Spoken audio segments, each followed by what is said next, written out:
the job he does. I have no desire to see Mr. Lassiter taken off the air because the unfortunate people who are into abuse would have nowhere to vent their anger. But I do wish you would now give WPLP the same courtesy. Do we have the letter writer on the telephone? Which line is it? Line 8? Okay. The letter writer is, how do you say that first name? Is that Marcia? Marcia, okay. Marcia Tillman of Seminole. Marcia. Who am I speaking to? Yeah, Bob Lassiter. Bob, you left something out when you were reading that. I said, someone who will not scream street epithets. You left that bit out. Oh, otherwise, okay. you were very correct. I see. May I help you? I believe you wanted to call me. Well, yes. As a matter of fact, I did. First of all, I'd like to know who you know over at WPLP. Who I know? Yes. Which member of management do you know over there that would prompt you to say that PLP is a station that believes in the values that this country was founded on? How do you know that, and how do you know that this station doesn't? I just go by the way they talk. I'm just a listener. I don't know anyone particularly. Well, what were some of those values that they believe in that this station doesn't? I feel that when people call up from time to time and stress values, they don't scream at them and call them morons and things of that nature. Well, what about when people say moronic things? You mean the good folks over at PLP just let moronic things go out over the air as truth? Is that what you're saying? I find it's a very nice station to listen to. I listen to... In other words, you enjoy hearing moronic things being said on the air unchallenged. I think you're the last person in the world that should talk that way, Mr. Lassiter, because your program is Well, let me see if I understand this correct. You believe in the values this country was founded upon, and yet you would censor someone. I don't censor. I'm not. Well, you just got finished telling me I shouldn't say what I say. I'm not censoring you. I simply I say know you're not, but you'd love to. When a blind lady calls you and tells you she has only the radio to listen to, and she expects somebody to say something nice, you say, "What do you want, you old bag? You want a medal?" I think that's pretty nice. I don't believe I've ever asked anyone if they want a medal, my dear. Yes, you did. One night, that's exactly the first time I heard you say it, and I thought, now he didn't have to. I realize ratings are very important to you, and I also realize that this is the way you get your jollies, but to be honest with you, Mr. Lassiter, No, actually, it's not how I get my jollies. If you would like to discuss how I get my jollies, I'd be thrilled to discuss that with you. Well, but it doesn't really have anything to do with talking to a microphone. What did you actually call me about? What did I call you about the letter that you wrote to the editor? Did it touch a nerve? No, not at all. I just found it rather interesting. Just hurt your ego? No. Well, what did it do? What did it do? I just found it rather interesting. I wanted to talk with someone who was, obviously able to write about 300 words with a crayon. Oh, I see. Well, you see, it just so happens that there's one little difference between you and I. I earned my citizenship, and I have actually... What about, do you want a medal or something, lady? Yes, I What do you mean you earned your citizenship? What kind of a statement is that? I'll tell you. I'll be glad to tell you. I worked for the Office of Scientific Research and Development, which was attached to the OSS during World War II, and I did get a medal. Okay? Great. Glad to hear it. And I got citizenship in 28 days. And I think I earned the right to take care of this country. And I love this country. Well, you see, I was born in this country, and I think I have a right to be here, too. But in all fairness, if your mother had been on a bus and she was in some other country, you would have been born somewhere else, wouldn't you? Yes, just like you were, I guess. You were just lucky. You were born here. And I earned the right to be here. I see. So your citizenship counts more than mine or anyone else who was just lucky enough to be born here. Well, I just feel that the way you talk about this country, you should be downright ashamed of yourself, because this is a wonderful country. And I believe I say quite frequently that it is a wonderful country, but I also believe that one of the tenets that this country was established with is that people have the right to criticize when they see something that they think is wrong. Yes, but Mr. Lassiter, apparently not one of the tenets that you're fond of. But under the circumstances, do you think it's fair to criticize all the time? I have never heard you refer in any way to this country as the wonderful country it is. You call our flag a piece of rag. You call our president the big boy or the big guy. The big guy, yeah. And frankly, beloved leader Ronald Reagan. Reagan. Yeah, which president? I've been living here and living overseas for this country under many presidents, and regardless of whether I have or haven't voted for them, I've always given them the respect that the office is due. And I give them the respect that they are due. I think you should be downright ashamed the way you talk about this country. I should be downright ashamed because I see things that are wrong and I point them out. I see. Yes, I think so. And so in your defense... I mean, here you are, a woman who ran from her native country. I mean, what a marvelous citizen you were. A woman who ran from her native country, who didn't stay there, who didn't stay in her native country to correct whatever it was that was wrong there, but ran to another country. And you've got the audacity, lady, to tell me... Lassiter, may I explain something to you, please? Sure. All right.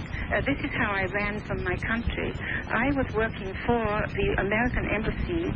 I was English, and I was working for the American Embassy in England, and I was asked by the Americans to go with them to France while the war was on, and I did. And that's how I ran from my country. Okay? Well, you didn't... I assume that you came to this country because there were things in your own country that you didn't like. No, I did not. Oh, you loved your country, but you just got up and left because somebody asked you to. Just get up and leave it. I simply worked for the Americans. I love my country, and I love this country. You love your country so much you don't live there. That's rather interesting. Not, because it just so happens that I fell in love with an American, and I married him, and I also have 2 children that are Americans. Well, funny, just So a few moments ago you left because your employer asked you to leave. And I have absolutely no desire to speak to you any further. Thank you. Goodbye, Mr. Lassiter. Well, I can well understand why you wouldn't have any desire to speak with me further, Marcia, because you're getting your story a little bit mixed up. But, hey, that's okay, darling. It was a delight talking with you. I love speaking with morons. Back to the phones we go. Mary in St. Pete. Hi, Mary. You're on air, WFLA. God, I almost joined the Subhuman Pig Club there. Oh, whoops. No, I really did. I guess that's far off the track here. Anyway, I guess, should I go back to the original subject? Yeah. Anything, Mary. I'm easy to get along with. I'm in a great mood I know. today. I love you. I called you 3 or 4 times. You've been nothing but intelligent and polite. I don't want to read your image, so I won't say that anymore. But anyway, we were talking about between the Bible and the Constitution, you know, which one would you rather have taught? You know, the one point, I guess, that I feel is important, I would go with the Constitution, but if there was a class that was given on the Bible, the Quran, teachings of Buddha, teachings of Muhammad, teachings of whoever, Hare Krishna, Moon, whomever, if we could give a year-long course for students, even from the grade 1 all the way up, on all the religions of the world. You know, when the Americans came here, or, quote, the Pilgrims, for, quote, religious freedom, which I'm not sure if that happened anyway. I think they were prisoners sent here to settle down the land because they were hardy. But anyway, if that's the case, you know, the first religion in the United States of America was not theirs. It was the American Indians' religion. And whomever else was there at that time. So, first of all, they brought their religion here. Second of all, they're not, you know, the primary religion. It's just like if a group of Baptist fundamentalists went to Iran and had their children have to learn the Quran as a form of religion in their school. They would be upset by that. I mean, I would be upset by that if I was a Jewish person or a Buddhist or anything other than, you know, Baptist fundamentalist. Well, frankly, virtually anyone who would refer to him or herself as a Christian should be upset by the prospect of the Bible being taught, because if you gather up 50 Christians, you'll get 50 different interpretations.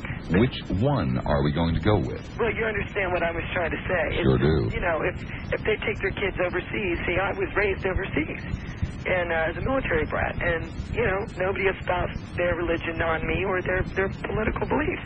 There was an American school there, and I learned. And another thing that makes me upset is I'm 26. I just turned 26. And a lot Happy of birthday. Pardon? Happy birthday. That's right. I talked to you on my birthday. Oh, okay. And anyway, I'm 26 years old, and as far as I was growing up, I was never taught the Bible. But I went on from there to learn I'm a Catholic. I learned the Bible from, in my religion.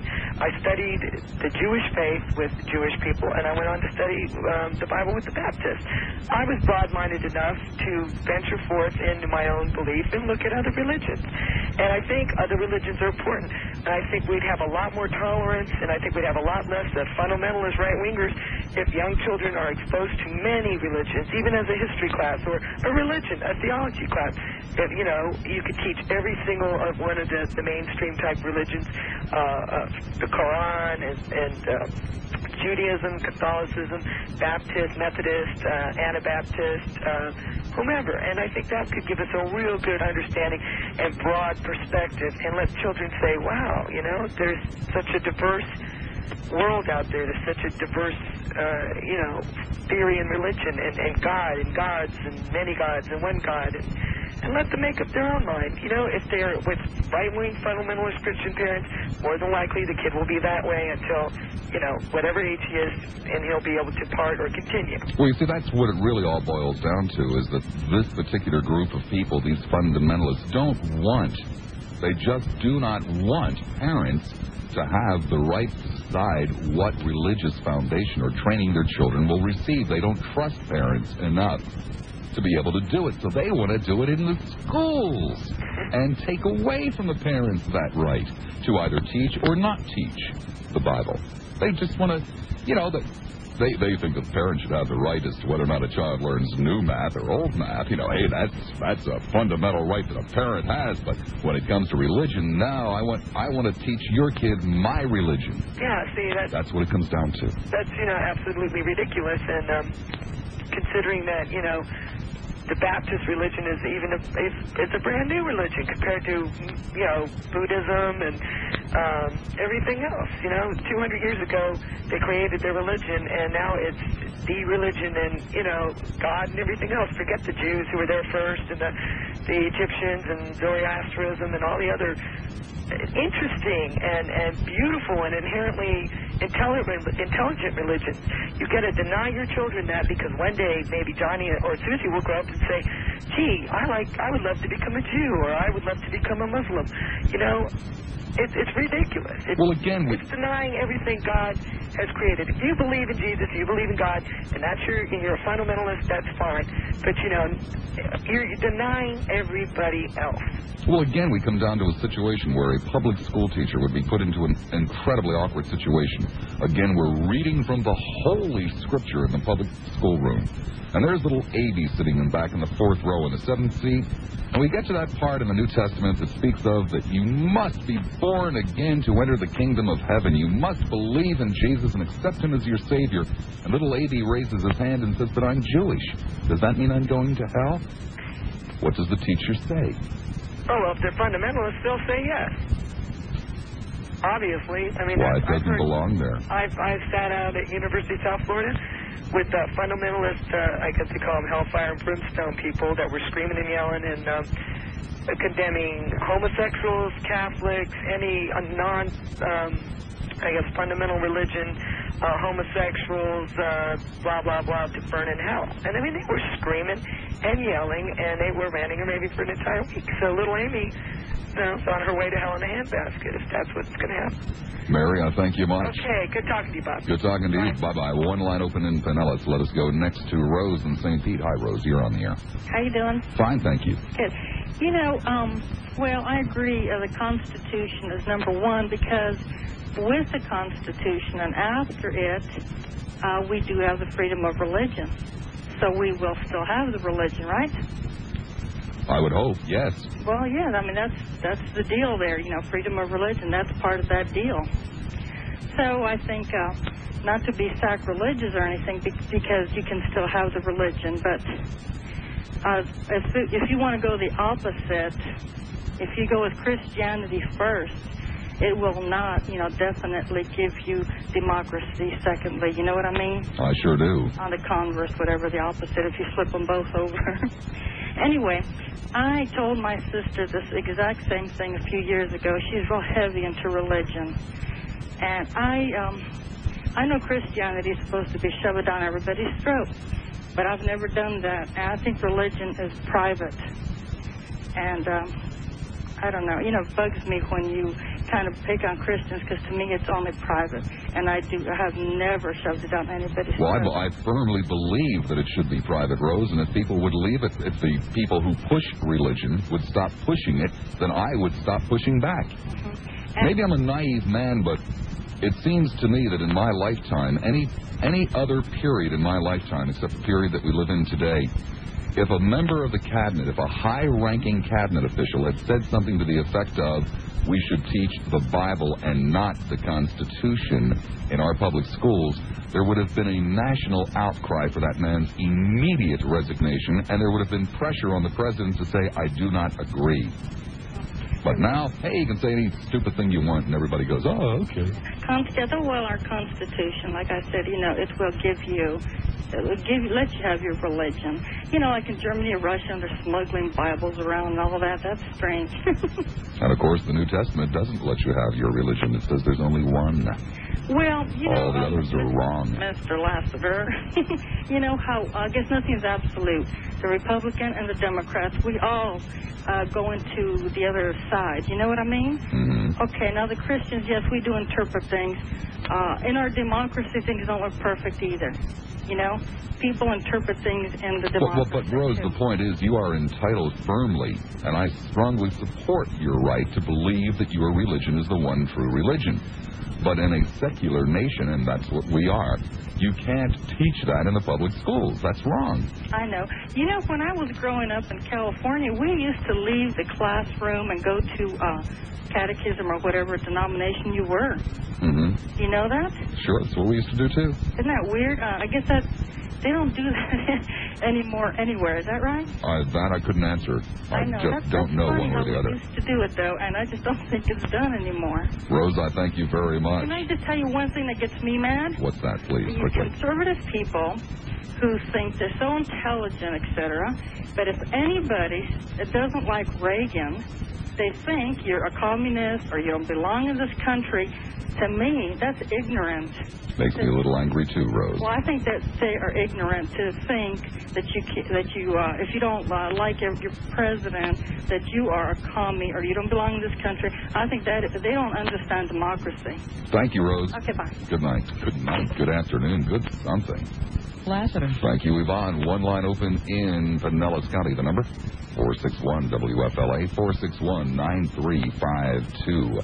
Richard in Lutz is next. Hi, Richard. You're on the air. Bob. Good afternoon. And as usual... Or good night, as the case may be. Either one. It could be early morning and we're all... Say good night to that woman. I don't understand. Oh, the Earth may have flipped. We may actually be in the southern hemisphere now. You have a point. Okay. And as usual, one of Ronnie's Rangers is ridden forth to protect us from ourselves, or to save us from ourselves, as the case may be. And, you know, I was thinking what you ought to have is before I get on to the Constitution Bible, is a Reagan alert. You know how you had your brain damage snowbird alert? You could get the William Tell overture, and every time one of Ronnie's Rangers makes one of his famous statements, someplace in between, during the course of a show when it's relevant, you could play that with you reading maybe a line or two of the statement and the implications of it, and then we would all know. It would alert somebody that the boys are at it again. I really don't understand why this is not front-page news. I firmly believe in my heart that had this happened at any other period in my life, there would have been a tremendous outcry, even from the religionists. You know, how dare you say, if you had to choose one or the other, you'd go with the Bible over the Constitution? Well, I guess it's just because Grandpa Ronnie is just that. He reminds everybody of their amiable grandfather whose lap you sat on, and he told you these marvelous, wonderful fairy tales, and that everything was going to be better, and that not to worry, and about the good old days. That's the only thing I can figure. He's like a security blanket to people who don't want to face reality. And again, coming from an administration that just went through, for all practical purposes, a constitutional crisis, to literally come out and say, well, we don't really think that the people should have any knowledge of the Constitution. We think that the people should learn about talking snakes. Well, there you go. Maybe that's why, because they have no idea. Their thoughts on the Constitution are so convoluted that they don't want anybody else to know what the hell is going on, so they can continue to pull the wool over your eyes. See, education's a dangerous thing. I guess for some people it is. It is very much. Now to get on to the Bible and what should be taught. First of all, what upsets me is damn little of the Constitution's taught in high school. It really is, unless they've changed curriculum, and I haven't been out all that long. I learned a little bit about Constitution when I was in the 7th grade, and as far as high school subject matter goes, it's almost non-existent. And what little bit is taught, there's no in-depth study. But what I would like to see as far as religion, this was brought up earlier, I'd like to see all the world's religions taught as a comparative course over a 4-year period, and also then explain how these different religions affect political and economic theory in the various regions where they're practiced, and give these kids coming out of high school some idea of what Mr. Quang over in Southeast Asia is thinking, or Farouk in the Middle East, and why he thinks this way and why he reacts to certain situations this way. The biggest problem with what these kids are coming out of school, and in our colleges too, to a major degree, is we react to everything from our perspective. We have no idea of what anybody else's perspective is because we're not taught to study that. And that's one reason that these other countries, such as the Japanese and well, hell, maybe when you think that you're God's chosen child, there isn't really any need to pay any attention to anybody else. Well, that's true. We can remember another one of Ronnie's wonderful cabinet appointments, Mr. 5-Watt. He said there's no point if you remember, no point to conserve the natural resources because Armageddon's coming. Thank you, Richard. Bye. Be good. A line open in each county, 990-9352 in Hillsborough. 461-9352 in Pinellas. Especially, in this, the 200th anniversary of the writing of the Constitution. You really got to wonder what guys like Ben and George and Alex and John and all those good guys would have thought a couple of 100 years ago when they were putting this whole thing together, if they had known that some point down the road there would be a government official, a high-ranking presidential appointment, government official approved by the Senate and the Congress and all that kind of good stuff, saying things like, I'd rather the people read the Bible than the Constitution. Diane in East Tampa. Hi, Diane. You're on the air at WFLA. Hi, Lassiter. How you doing? Okay. Not only that, with what you were just saying, I thought we established this country for freedom of all religion, of not being told we had to be any particular thing. It's rather amazing that many of the men who put together that Constitution didn't believe in the Bible. Right. They wouldn't have read it on a bet. Absolutely.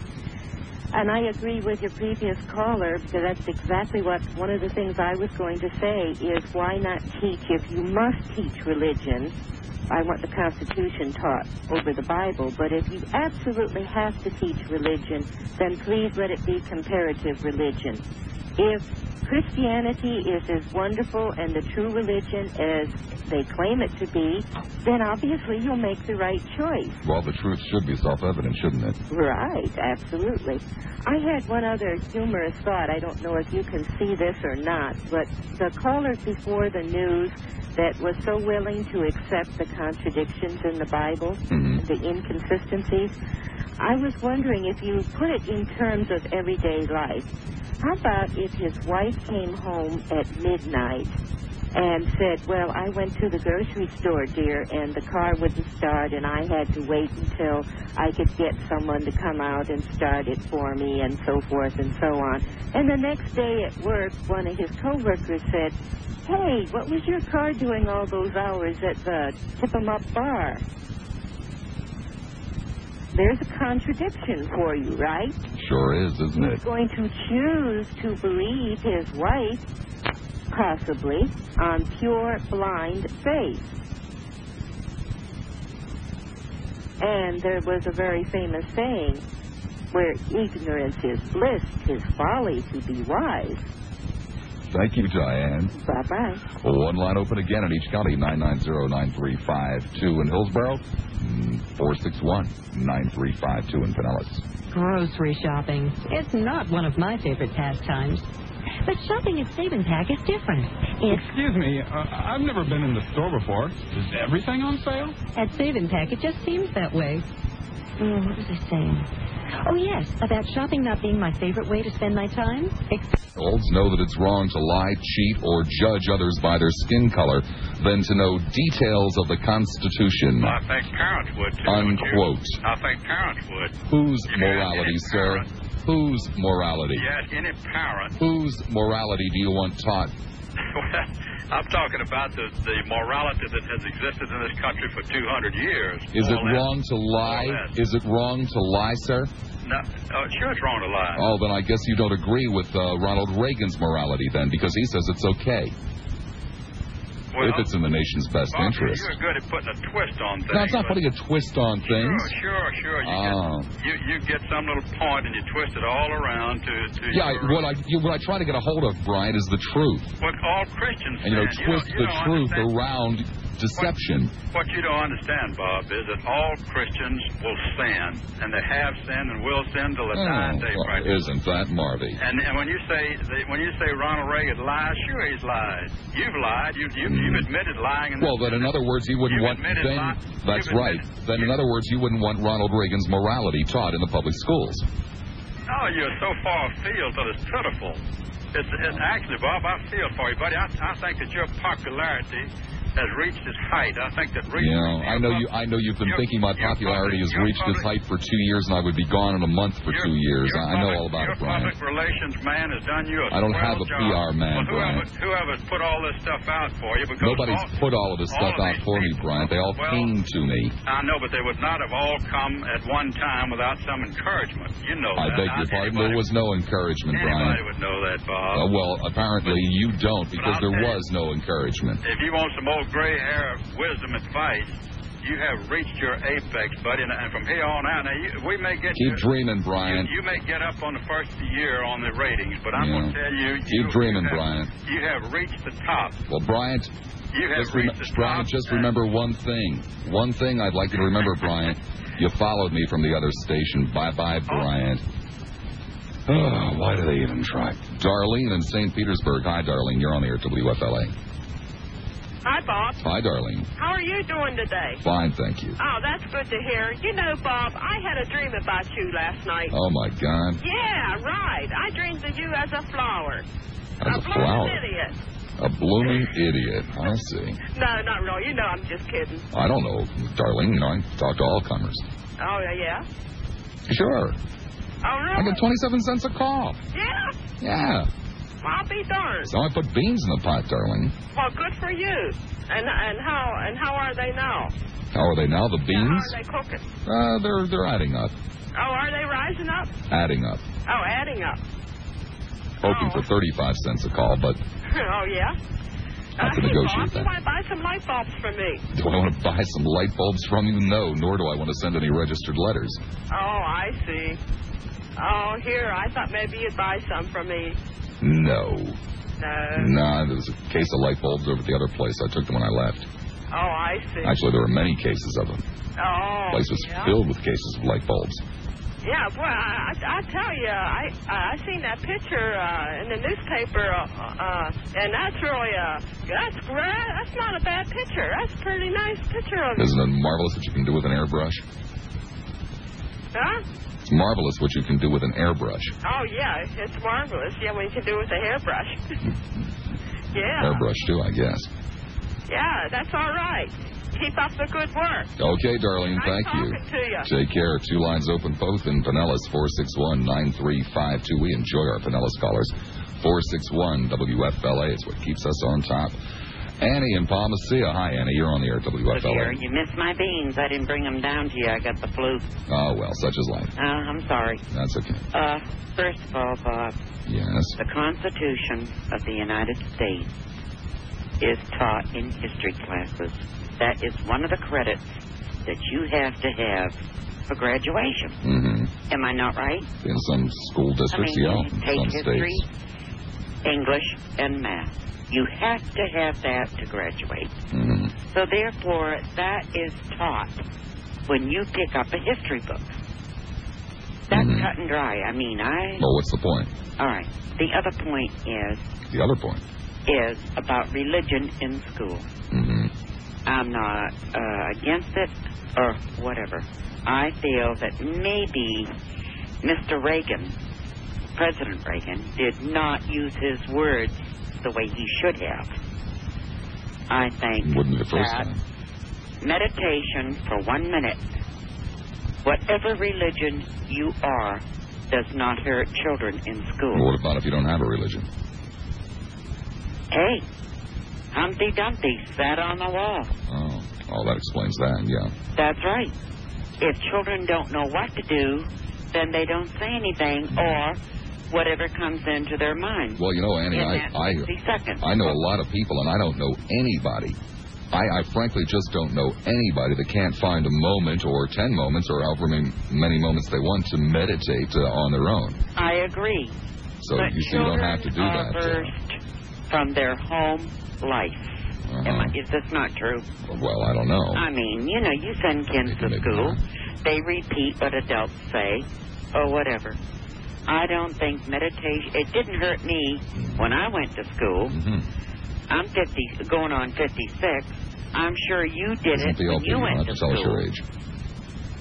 And I think maybe he did not choose the right words.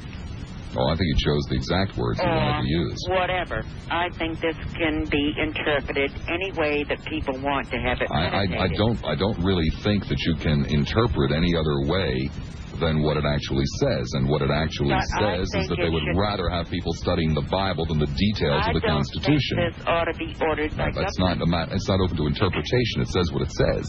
I don't believe this ought to be ruled by our government. I believe it ought to be ruled even by school to school. What a school decides to do and the parents want to do with their children. I don't think the government ought to enter it whatsoever. So you believe that if a whole lot of parents who believe one way get together and form a majority, then their religion should be taught in that school, even though there are other people in that school.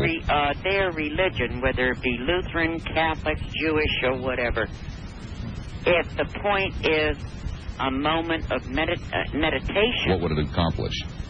What good would it do? Bob. It sure is. Oh, you want to do something even though you don't know... Oh, I see, because it wouldn't hurt.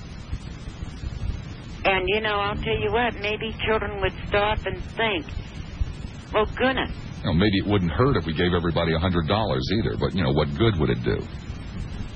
You're putting words in my mouth, I'm not putting words in your mouth. Don't put words in my mouth. I'm not putting words in your mouth. I'm just trying to find out why you want to do something that you don't even know if it would do any good. Well, do you really? Do you actually have an answer for this? Yeah. What is it? Well, I think my answer is rather self-evident in the question. What good would it do? What good won't it do? So since we agree that we don't know if it will do any good, why do it? But you don't know whether it won't either. What I do know is that I object to the public schools and consequently, bottom line, my pocketbook being used to promote religion.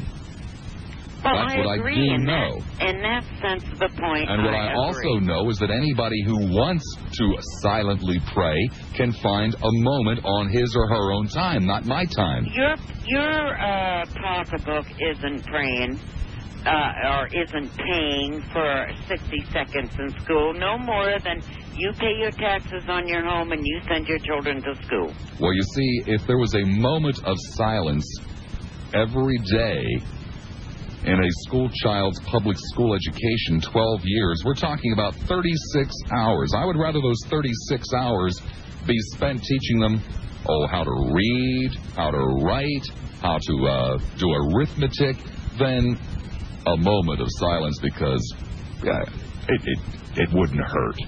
Well, it wouldn't hurt to spend those 36 hours in constructive education. Well, did you ever think of it this way, Bob?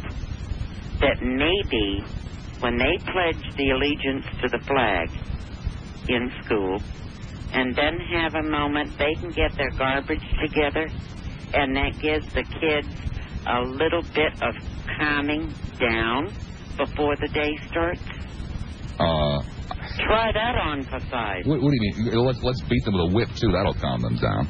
Calm them down in a real hurry. Crack that whip over their heads. Hey, sit down there, Johnny. Whack. No. You, Bob, you're a very intelligent person. You know exactly where I'm coming from. That's exactly right, Annie. Precisely right. David in Tampa, hi, you're on the air, WFLA. Yes. I can't believe I'm doing this, but I'm going to agree with you on the Constitution being taught over the Bible. But the reason that I agree with you is different. I believe that Bible study and prayer is the responsibility of the family. Couldn't agree more on that. At home. At home or in church or any other private place they wish to go. That's right. But I think that the people that are calling you, that want the Bible taught, they don't really know what God's design is for the world. God does not want His Word or Jesus or prayer or anything forced on man. The Bible says that whosoever will, can come to the Father. And, I believe I'm a very committed Christian. I'm a minister in my church. And I believe that, God is the way. Jesus is the way and the truth and the life. And, I believe that with all my heart. But I'm not going to. I respect your belief and I defend it.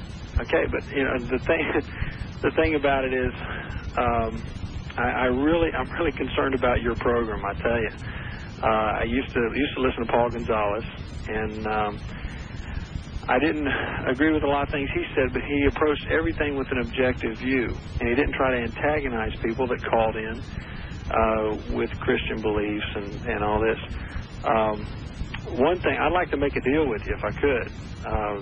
I won't judge all non-Christians, and I shouldn't use that term because I don't know whether you're a Christian or not. You don't appear to be. But I won't judge all non-Christians by you if you won't judge all Christians by people like Jerry Falwell, Jim Baker. I'll make a better deal with you. What's that? I will never again mention the inconsistencies or the problems that I have with organized religion if you can get all of the organized religion people to stop bringing it out into the street. Well, that's, unfortunately, you have to listen to them just like I have to. I don't have to listen to you. This is the first time I've ever heard your program. Well, you see, David, that's the exact point. No, you don't have to listen to me, but there are religious zealots who are trying to inflict their beliefs via the State House into my life. And that's what it boils down to. David, I must run. I've got to take a commercial break. I thank you much for the call. I mean, this is just incredible. According to the last caller, Secretary Bennett is entitled to say whatever he wants to say, but I'm not.